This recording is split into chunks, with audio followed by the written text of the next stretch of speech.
What's up, guys? Welcome to another Hoop Talk video. Today we're going to be going over the Miami Heat versus the Cleveland Cavaliers. And honestly, this series is going to be a sweep.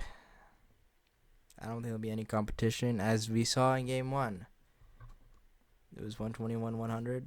Score doesn't look that bad, but I don't know, man. The Heat are just too stacked. But they got so much depth with them, so much guard position, so much big. So I think Heat have nothing to respond to, because Andrew Wiggins, man, I really miss you in the Warriors. I honestly wish we traded Kuminga for Butler, but I hope Andrew Wiggins plays better. 38 minutes, 14 points. I wish he just pops off. 35 points, 40 points to show that the Warriors missed out. And I think when he scored 42 that one time, that was when he showed, yeah, we needed Wiggins. Bam Adebayo, solid, 24 points, 39 minutes. Tyler Hero, 37 minutes, 21 points. Alex Burks, 15, 6 points. Kale Ware, he had a pretty rough first playoff game, 20 minutes, 2 points. Could not get any rebounds. So I think that's where the Heat struggled a lot, was the rebounds. So I think, because if we look at the Cavaliers starting five, like I said last review, Celtics got the best starting five. I think Cleveland Cavaliers have a second best starting five, because Evan Mobley, he's tall. Jared Allen, he's tall. Darius Garland, Donovan Mitchell, two elite point guards, and Max Strus as a shooter. Like the Celtics, they got everything for the big. They got two people that can get rebounds, two people that can score at will, and they got a shooter. So I think this is where the Heat are going to struggle with, is how to stop the starting five. Jared Allen, 30 points, 12 points, but 11 rebounds. That's what he does. Evan Mobley, 33 points, 9 points? 9 points. You sure about that? And it's your ball. I think he could have played a lot better.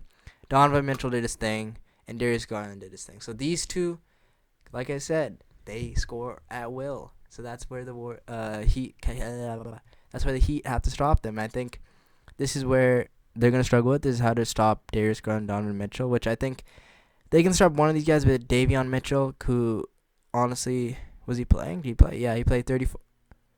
Off the bench at 34? Damn. See, Davion Mitchell can stop. He's a really good defender who can stop Donovan Mitchell. I think Darius Garland, someone can stop him. And I think Wiggins. So the Heat's job is to stop Donovan Mitchell and Darius Garland to dropping 30 and 27. If they can do that, I think they got a really good shot, because right now the bench for the Cavaliers isn't that good, honestly. They had a pretty rough DeAndre, 16 minutes, 0 points. Isaac, 13 minutes, 0 points. Ty freaking Jerome, 26 minutes, 28 points, 5 for 8 from 3.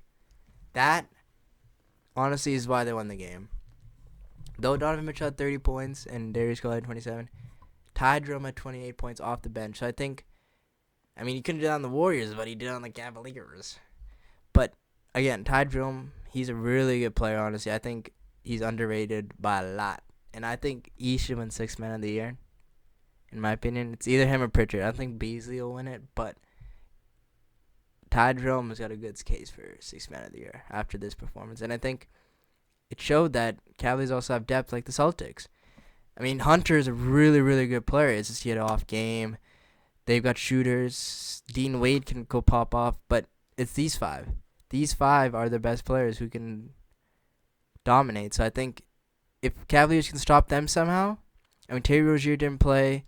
Kevin Love didn't play, but I don't think Kevin Love's going to do anything. But still, if these players off the bench can provide impact like Ty Jerome did, the Heat might put up a fight, but I don't think they will, which I think will still be a sweep with the Cavaliers. And the efficiency for the Cavaliers was amazing.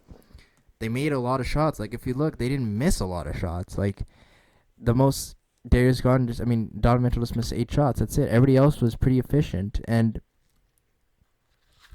that's where the Heat struggled with, because they missed a lot of shots. 10 out of 22 for Bam Adebayo, 7 for 18 for Hero. So I think if they can make their shots, they can play well. The thing that the Heat struggle with is getting the rebounds. That's all, and being able to contain the Cavaliers' offense. So think if they can do that, they'll have a pretty good fight, in my opinion. And I think with the Cavaliers taking one series lead, it's okay. Game 2 is, again, like LeBron James said, is the most important game to play because that's where you either make or break your series. If you're down 1-0, you either tie the series, or if you're up 1-0 like the Cavaliers are, you can take a big lead from the series. It's hard to come back from 2-0. So I think the Heat got to come out and play, make sure to get those boards, hustle, score those baskets, get those assists, get those steals, and I think they'll easily win this game, I think. Cavaliers, I don't think will make it that far in the East, but if people aren't able to stop their starting five, I don't see anybody stopping them.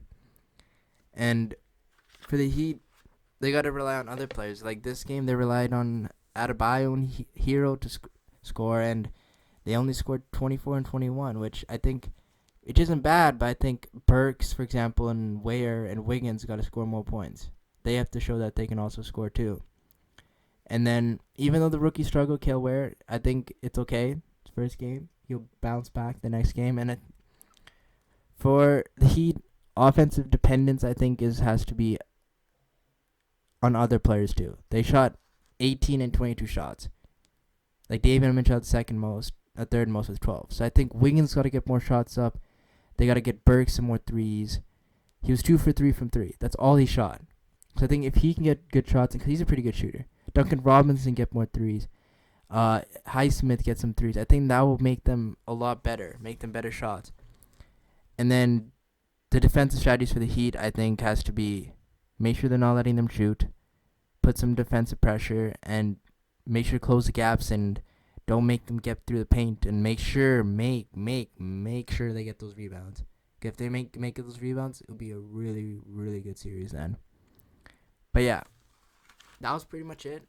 So I think for the Heat, make sure to get those rebounds, hustle for those boards, contain Darius Garland, Donovan Mitchell, get everybody shots up, get Wiggins more shots up, get Burks.